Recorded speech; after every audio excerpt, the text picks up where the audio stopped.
Welcome to my channel, my Showbiz Corner. Viewers, supporters, subscribers. Hello Itin! Welcome back to my channel. Thank you for clicking this video. Update tayo sa ating SB19.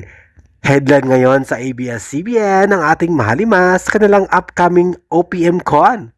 This time around, fully appreciated ang SB19 with ABS-CBN News.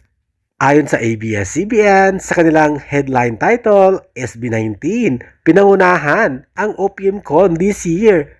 SB19 lead OPM Con generation, concert unveils free tickets, seat map.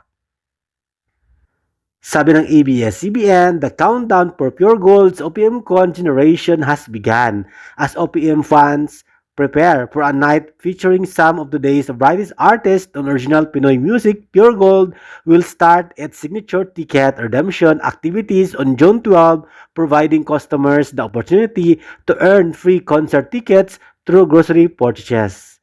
Starting June 12, Aling Puring and Perks member can redeem free concert tickets for qualified single receipt purchases at selected Pure Gold outlets.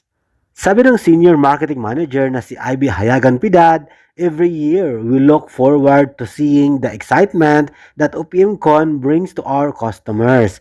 We know that OPM is more than just music for many Filipinos.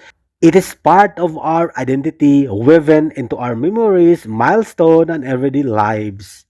So, every year na pala ang OPM Con na pangungunahan ng Pure Gold. Samantala, narito pa ang laman ng articles. Basahin natin ng sabay-sabay.